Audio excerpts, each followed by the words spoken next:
that they said that children shouldn't be able to ask a question, but you can take a picture. Well, maybe we can Picture's worth 1,000 words. segue that into children asking a question. Welcome, children. We always do what we do here in recognition of our responsibility to our children. As you know, Washington is a place so dedicated to honoring our founders, and you see monuments and statues throughout the city and throughout the Capitol complex to that end. And we do revere our founders and grateful for their leadership and their vision. But what we do here, which is part of our founders' vision, is to work for the future. So you are inspiration, you are our purpose. So thank you for being here today and for being a constant inspiration as to what our purpose is and our responsibility to our children. Our founders predicated their optimism on the fact that every generation would take responsibility to make the future better for the next generation. So honoring the vows of our founders and committed to the aspiration of our children, I welcome you. Thank you for coming. Thank you for coming. And maybe we'll break some rules today by having some questions from the kids, but we're going to have our own press opportunity upstairs later. So I know that you may be interested in in addition to the fact that this is Bring Your Children to Work Day, that negotiations continue on the omnibus package. We are committed to keeping government open. Our major concerns in the negotiation have been about funding to the wall and uncertainty about the CRS payments, crucial to the stability of the marketplaces in the Affordable Care Act. We've made some progress in both of those areas.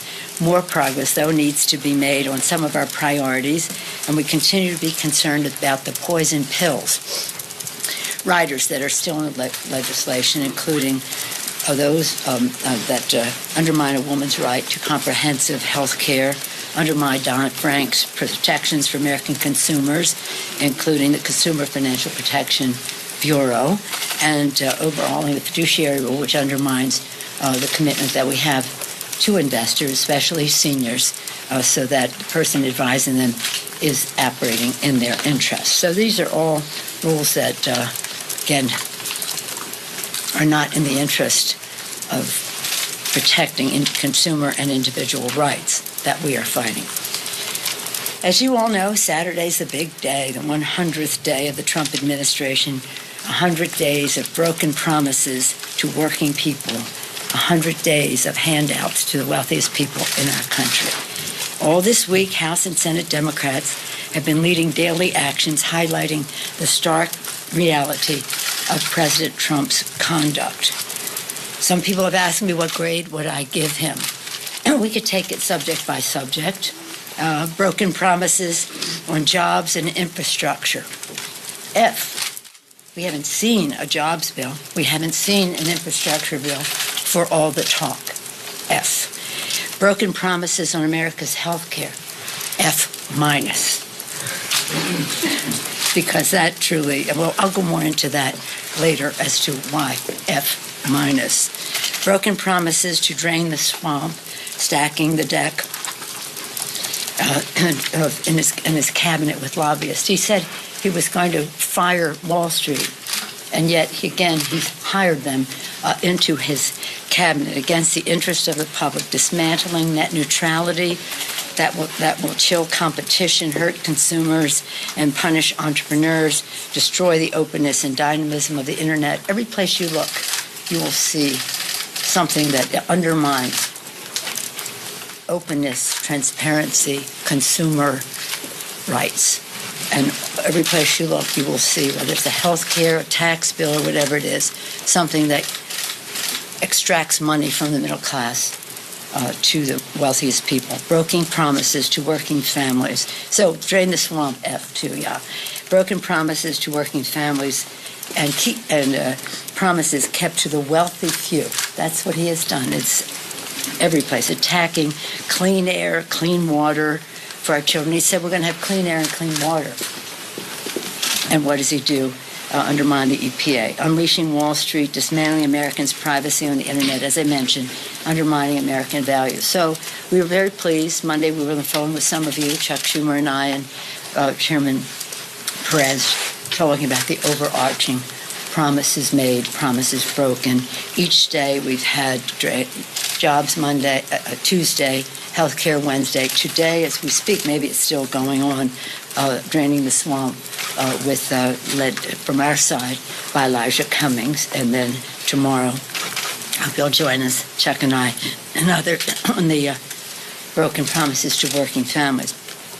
Democrats believe that every day we must be about job creation for everyone, everywhere in our country. But Republicans have spent the first 100 days trying to weaken working families and even put more money in the pockets of the wealthiest people in our country. So yesterday was the big day for the tax plan. Did you see it? Here it is, the tax plan. What page? But I must say the first third of the page is grow the economy and create jobs. I mean, it's like descriptive, but not provisions. But then the thank God it's small, because every word of it is about tax breaks for the high end, trickle-down economics. There's room for bipartisan tax reform. We've said this over and over. We stand ready to come together for simplification, for fairness. We come together to lower the corporate rate, if that gets corporations to pay their taxes, to lower the corporate rate, to go forward in a way. When our members go to the table to discuss this, they have no instruction from me. They know the values of our caucus. The only thing I say to them is put growth at the middle of the table, economic growth to create good-paying jobs. Wherever the suggestions come, be agnostic. From the right, from the left, wherever they come from, if they grow the economy, create good-paying jobs, and reduce the deficit, we're there. But instead, the Republicans are focusing on, the president's focusing on hardworking, instead of focusing on hardworking families, his tax outline is a wish list for billionaires. Trickle down all over again.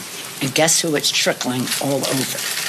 In 2005 alone, the only year that we have the president's tax information, get this, the president's plan would have changed he would have paid $30 million more. In that year, he paid whatever his taxes were.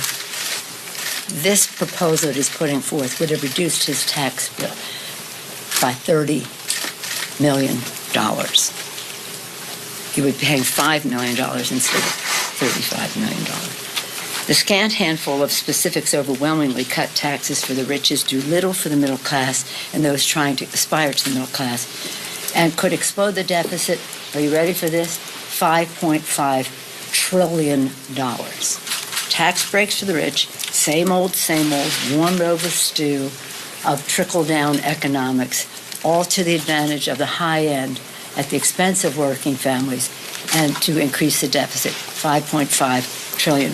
It doesn't meet any of the standards I talked about earlier. Does it create growth, good-paying jobs, and reduce the deficit? America cannot afford another Republican tax plan that hands billions of dollars tax breaks to the richest on the backs of the middle class. Said earlier I'd get back to the healthcare, F- healthcare plan. The same billionaire first agenda drives America's health bill, raises America's health costs, deductibles, and out-of-pockets, while handing a $600 billion tax break to the richest people in our country. Again, an extraction of wealth from the middle class on up.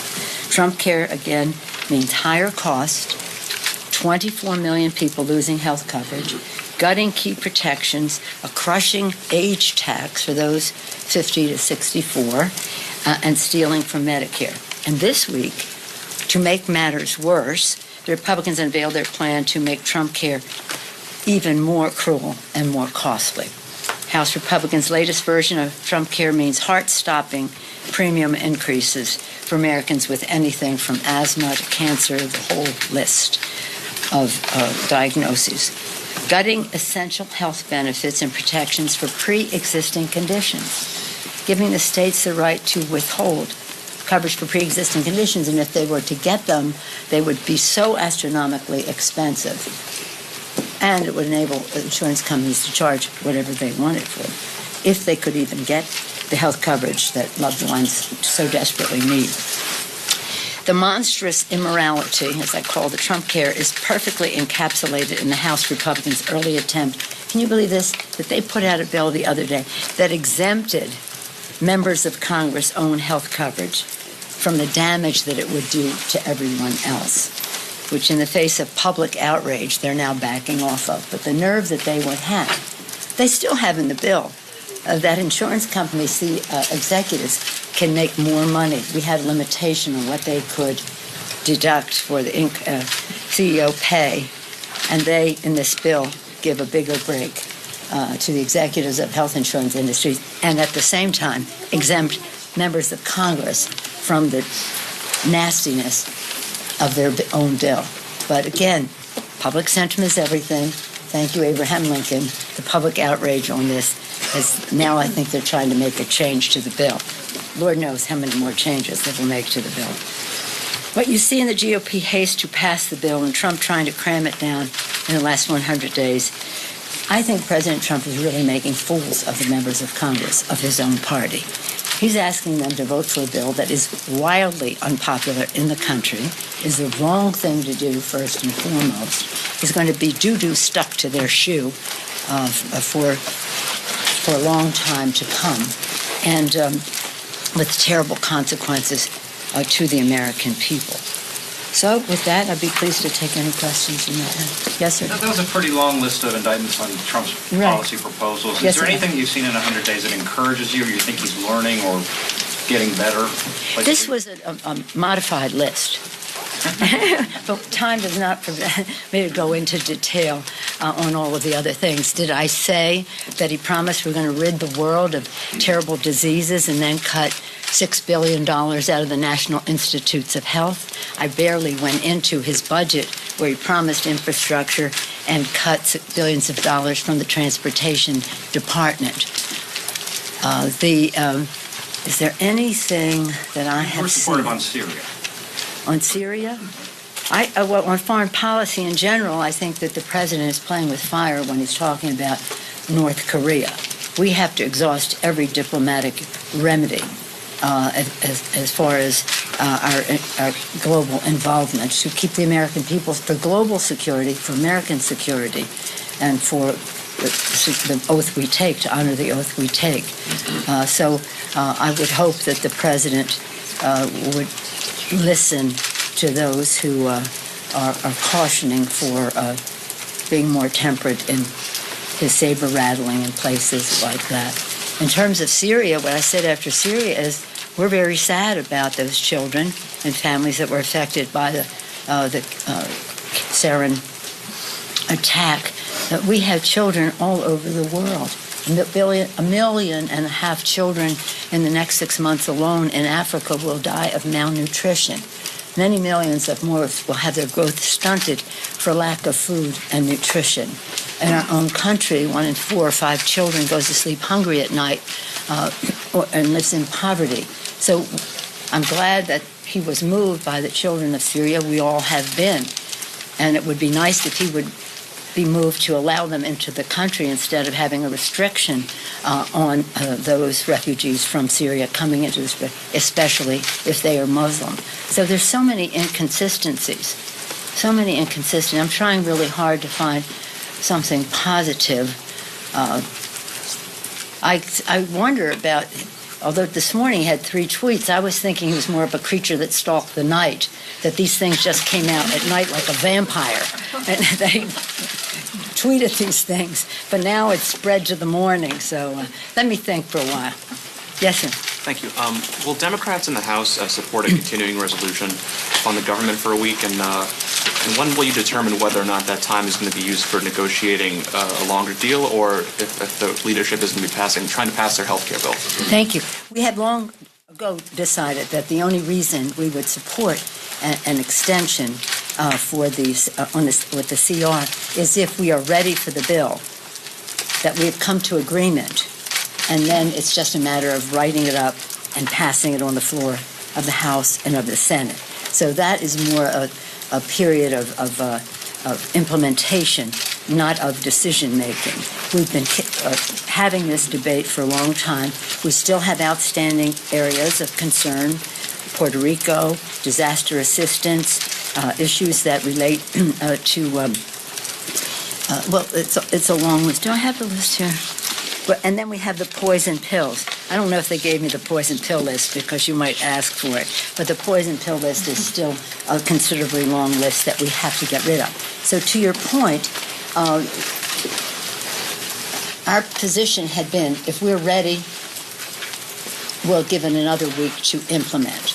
But if it's just more time kicking the can down the road to have these same back and forths and unknowns injected into the debate, we're not there. Since we said that, up until yesterday, they have now said, well, the rule that goes forward will also be a rule to advance the president's health care bill. Well, they're mixing apples and oranges here, and they are making matters worse. I assume that they have the votes to pass their extension. We are never going to shut the government down. In fact, we don't even have the power to do so. They have the majority, they have the president, they have the Senate, they have the House. Any shutting down of government, the ball is in their court. We have not done that. They have a record of doing that on more than one occasion. And it's wrong for our country, and it is an equity that they should be weighing. How bad is this for the country? Instead of making our members walk the plank on health care to complicate the timing on this. So as of now, Democrats are not prepared to support the CR in the House? Well, it depends on what form it takes. You know, we are hoping that we will be able to resolve these differences. We've left in my view, I have left the members of this, left to their own devices, the members of the Appropriations Committee. I'm an appropriator. I come from that culture, appropriations and intelligence. And they are two committees where you strive for bipartisanship as much as possible. And left to their own devices, the appropriators can reach their agreement. These poison pills usually come from on high. And what said to the Speaker, who didn't seem to be aware of what these were, that we can't support a bill that has those in there, but I assume you have the votes if you are insisting on them. I don't know that that would pass the Senate, but nonetheless. But we have said we're willing. Some of my members do not want any CR. They think that there's been plenty of time, and they're not going to vote for the CR. But depending on where we are on this bill, I think some will. I will. Madam Leader, can I just clarify? If Republicans push forward with a health care vote this week and they tie it to funding the government, do you think they're risking a government shutdown? I'm not sure they would tie the health care bill to what that would be the height of stupidity. With stiff competition, mind you, but nonetheless, the height of stupidity to date. But I don't think they would go to that place. But what they are doing is tying the rule for the health bill to the rule for the CR, the continuing resolution. It's not a good idea, but they probably have the votes for that. But the statement that they said that they may be taking up this bill tomorrow or the next day, who knows if they ever have the votes to do it. But let me just say this, they are in a lose-lose-lose situation. The president is making them walk the plank on a bill that has about 17. When they brought it up before, it had 17% support among the American people. It means even the Republicans were not supporting their bill. So if they vote on it, just bringing it up is not good. If they vote on it, the minute they cast that vote, they put doo-doo on their shoe, tattoo on their forehead, and they have to explain it to their children. At some point, they're going to have to explain it to their children. What did they do to make America sick again? And then, say they pass it. Even worse. They really have to be accountable for it. Largely unpassable in the Senate. Walk the plank for nothing. Thank you, Mr. President. Now, what he has said, he being President of the United States, is that maybe he'll let them go until next Wednesday. Article 1, the legislative branch, an independent branch of government, the first branch of government. The president hasn't seemed to catch on to the fact that we should be able to have Congress work its will without artificial timetables, bring the bills to the floor before they're ready for the vote and ready for the public to accept. Yes, sir. First of all, you referenced a list of poison pills.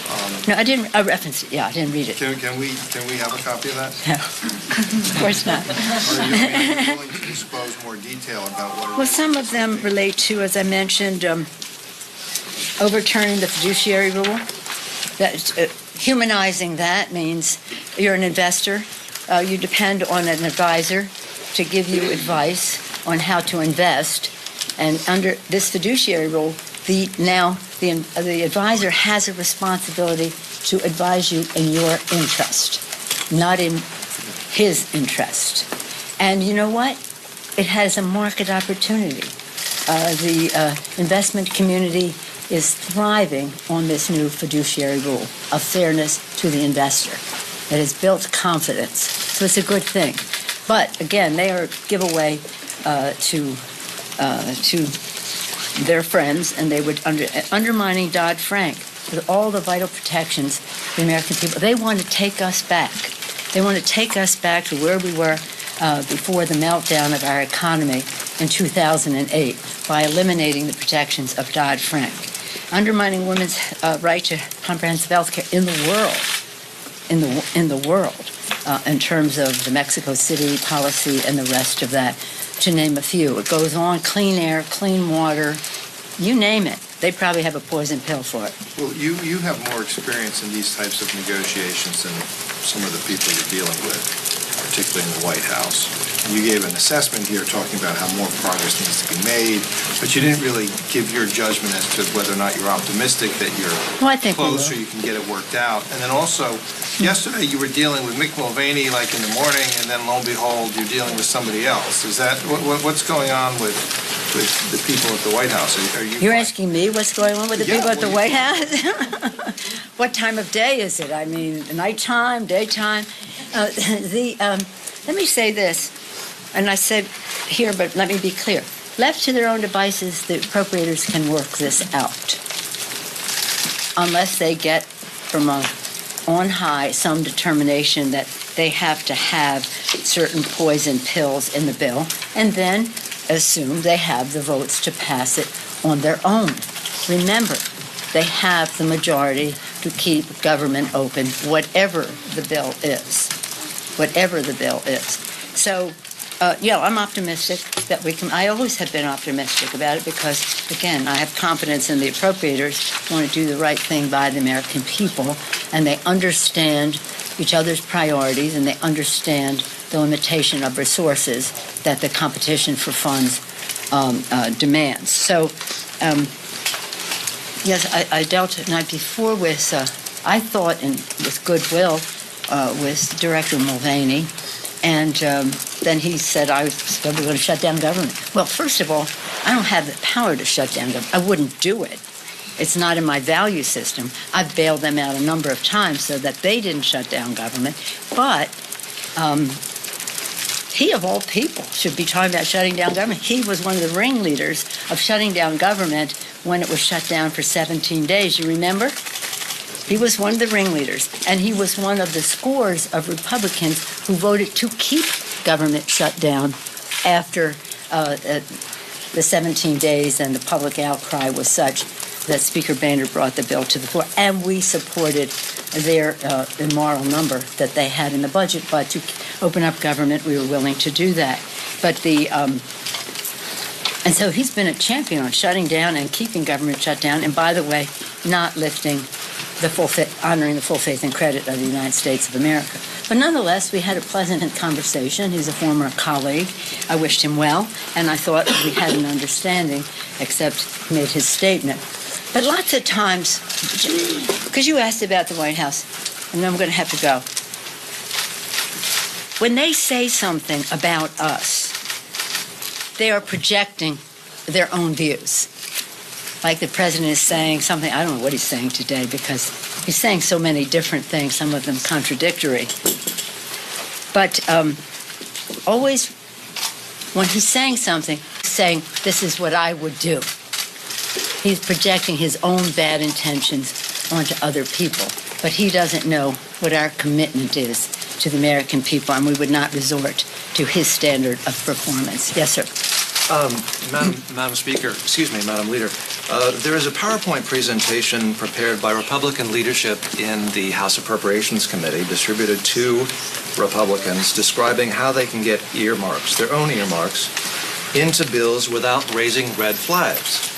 And so in essence, you have a PowerPoint presentation, which is a tutorial from Republicans to Republicans with regard to stealth earmarks, and I have some of the slides here. But now, as you know, of course, Speaker Ryan has said there's a moratorium on earmarks. And so I was thinking that perhaps you being an Appropriations Committee member, you may be able to comment on this apparent contradiction. Well, I'm unaware of this stealth proposal. It was stealth to me because I haven't heard of it, and I don't know if my colleagues in the among the House Democrats have, or in any event, it didn't rise to the level of importance as we're trying to keep government open. But I have, let me just say that I don't like the stealth nature of that.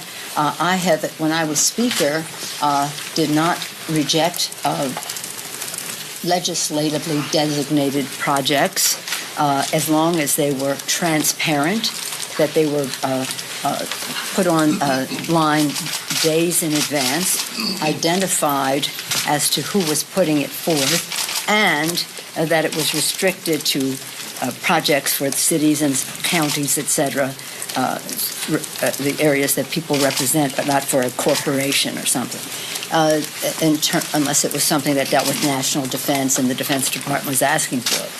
But so with transparency, identification, long-term notice, the fact that Congress would exercise its discretion for projects is, to me, a worthy pursuit. Not a stealth plan on how we can get it in with nobody noticing, but it's interesting. I think that the Speaker has quashed that. I mean, not that, because I didn't even know about that, but any interest on the part of the Republicans to come forward with a, shall we say, what I call legislative designated projects. Some others might call them earmarks. In communities that have benefited them, they call them a blessing, but that's a whole discussion. Does that surprise you that they might have stealth earmarks amongst the Republican caucus? Nothing surprises me here. Okay, kids, come up here. Let's get our picture taken. Come on, let's get up here.